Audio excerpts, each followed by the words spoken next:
Hey guys, welcome to another Wednesday's Most Influential Women. Join me and let's go ahead and learn something new. All right.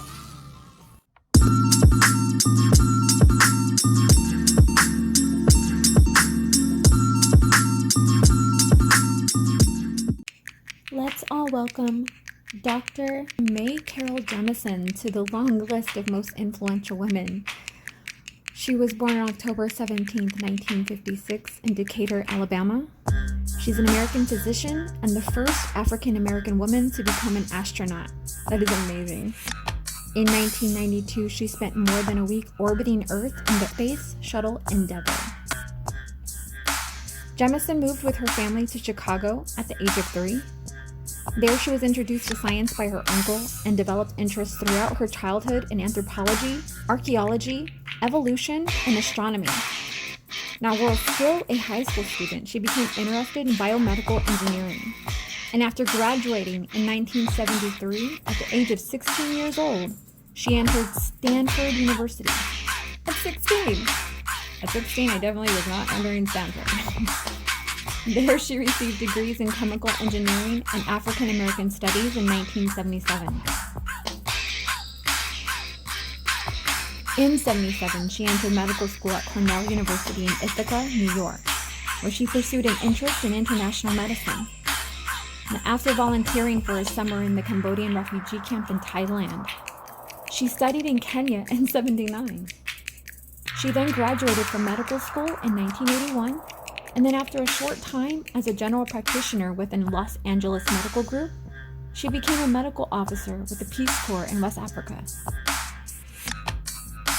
There, she managed healthcare for the Peace Corps and the U.S. Embassy personnel and worked in conjunction with the National Institutes of the Health and Centers for Disease Control on several research projects, including development of a hepatitis B vaccine. After returning to the United States, Jemison applied to the National Aeronautics and Space Administration, i.e. NASA, to be an astronaut. Now, in October of 1986, she was one of 15 accepted out of 2,000 applicants. Jemison completed her training as a mission specialist with NASA in 1988. She became an astronaut office representative with the Kennedy Space Center at Cape Canaveral, Florida, working to process space shuttles for launching and to verify shuttle software. Next, she was then assigned to support a cooperative mission between the United States and Japan designed to conduct experiments in materials processing and the life sciences. In September of 1992, STS-47 Spacelab J became the first successful joint U.S.-Japan space mission.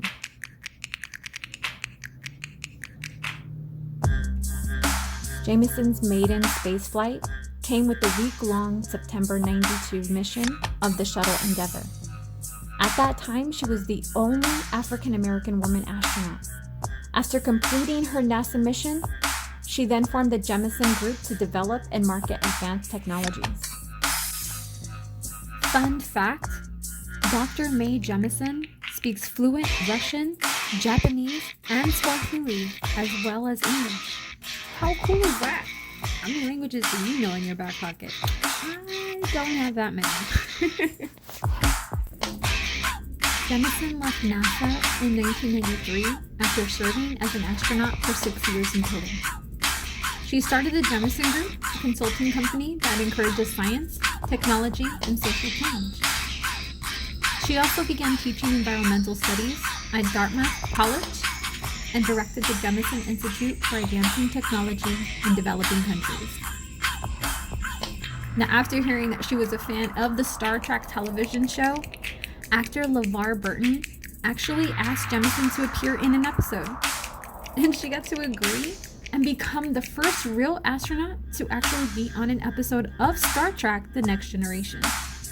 She played Lieutenant Palmer in the episode Second Chances.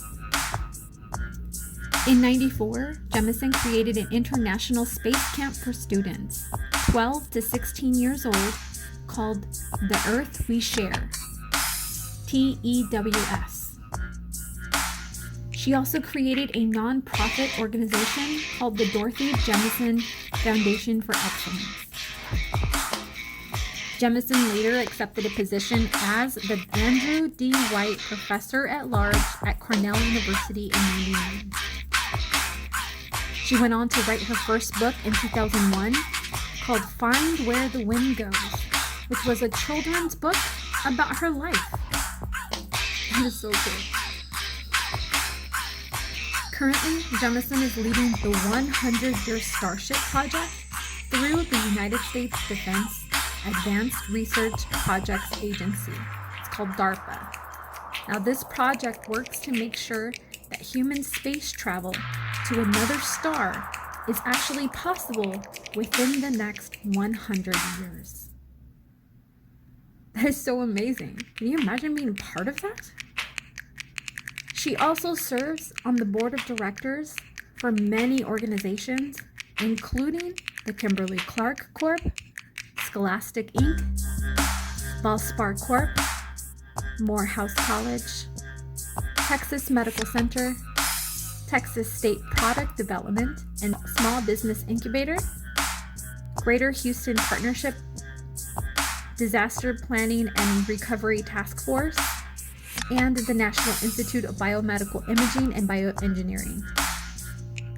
Jemison is a member of the National Academy of Sciences Institute of Medicine and has been inducted into the National Women's Hall of Fame, National Medical Association Hall of Fame, and Texas Science Hall of Fame.